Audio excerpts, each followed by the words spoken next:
Well, Red Darians, here we are for the last, and some of you are saying, thank goodness. No, the last mayoral broadcast, the last mayoral message of 2023 with you this morning. I'm really pleased to be here at Curiosity Framing. I'm going to make sure I got that right. Art and Framing with Andrea and Rebecca this morning. Right here on the corner of 49 and 50th. What a wonderful gallery. It's Mayor's ashamed to say this is his first trip through the door this morning. They've been downtown since July. A wonderful place, great local art here. I'm very, very impressed. I think you will be too.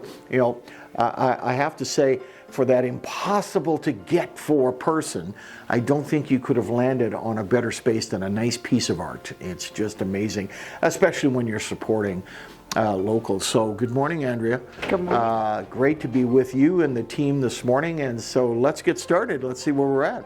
Okay, so the first question is about tax cancellation. So yesterday, City Council approved a request for tax cancellation. Council's policy states that tax relief may be considered with or without conditions for properties that have been destroyed or become inhabitable or unusable due to extenuating circumstances. Mayor Johnson, do requests like this come to Council very often? And how did Council come to the decision it made at the meeting yesterday? Well, it's a great question. And, you know, Andrea, to answer the first part of your question, it is rare that we get tax cancellation requests because usually they are triggered, just as your question talked about.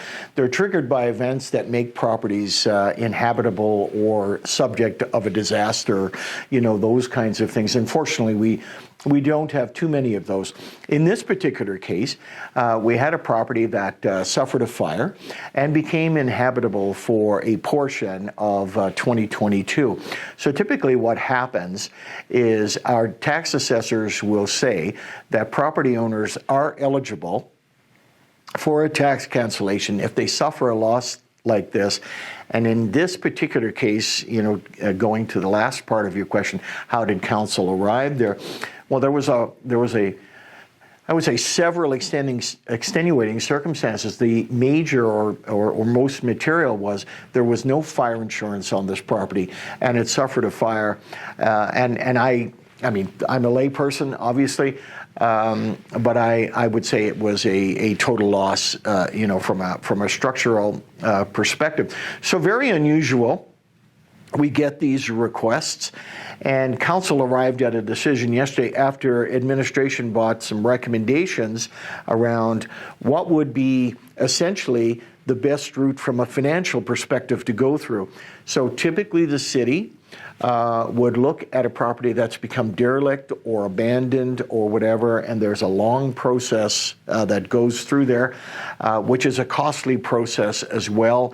By the time you encourage the owner to either sign off the property or restore it, that is expensive. In this particular case, the property owner, there's a couple of conditions here. The property owner, who has kept the taxes current, to their very great credit, the property owner has agreed to get an engineer's report by the middle of February, so a few months from now, and then either demolish the structure or undertake repairs to the structure to bring it back up to usability.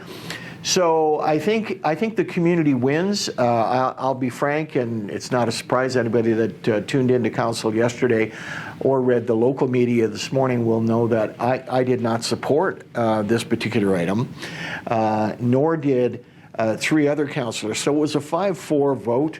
I think we all, you know, we could all understand the nuances here, but it's in trying. On one case, it was trying to be fair and equitable to all ratepayers, all taxpayers, and so on. What was the fairest and most equitable thing to do? And then that was counterbalanced by the financial cost and so on to the city. So it's an unusual case. Typically, I wasn't surprised at the split vote because there's many perspectives to this. Administration shared many of them. And in the end, council decided to support the tax cancellation request and impose the conditions that it did. So very unusual case. I think we all learned something yesterday, but it's always about the wisdom of council, Andrea, that prevails. Great. So the next item is development permit considerations for temporary care facilities. So at your meeting, City Council just considered a report regarding the development permit for a temporary shelter site in Cannery Row. Mayor Johnson, can you talk about what a development permit means for this site? Another great question. Thank you for that, Andrea. So people will certainly recall that this is the Safe Harbor Temporary Shelter. So it's just a few blocks north of you here this morning, and so on. So a public hearing was concluded last Monday on the extension of a temporary site use, what's called a site exception, for the Cannery Row building. And council approved that extension for 15 months, so until May or so of 2025. Once the site exception is approved, the applicant, not to be formal, but in this case Safe Harbor, came to administration with a development permit to say, now that we have a site exception to occupy, these are the conditions that we see as being reasonable to occupy it. Council is the development authority in all districts that are zoned direct control. So the district north of us is called a direct control district. It's the rail yards district. So any kind of development or zoning must come to council. That's unusual, but in this case it exists. So council actually put its development authority hat on yesterday and looked at this from a conditions perspective and so on. In this particular site, to get into your question more directly, it's very, very critical that council found a balance between the services provided by Safe Harbor and its impacts on the community, on the surrounding businesses and so on. So you have several groups or parties that are associated with this. You have Safe Harbor itself and its ability to provide service. You have the neighboring businesses which are affected, of course. You have the staff at Safe Harbor that needs to be in a safe work environment. And you also have the patrons or clients that visit there, and they need to be safe. No one wants to be in a situation where you need emergency shelter. And so once again, the balance was to try to make it as safe as possible. So that was really the consideration that Safe Harbor came with that very message. Administration came with their recommendations, and council, in deciding around the conditions of the development permit, also made the same considerations based on those factors. So I think there's. I'm not sure if you asked a question about what were some of the conditions there, or that was going to be my next question. Oh, I see. Okay, very good. Thank you. I didn't want to get too far ahead of us this morning. It was all good. So I'm going to say numerically there were probably 8 or 10 conditions that were put into that development permit. There were a couple of those that were quite material. So one of them was 24/7 security. So 24/7 security service and so on. Another was the repair of the fence on the southeast corner by a particular type of material that isn't easy to cut through and so on. That was imposed because of traffic patterns around the shelter. Another was the relocation of a CCAN, which originally was designed for storage of personal belongings, but morphed into more of a shopping cart terminal, if you will. So there was a condition to consider getting rid of the CCAN. Another, Andrea, that council considered yesterday as well was how weapons are declared at the shelter.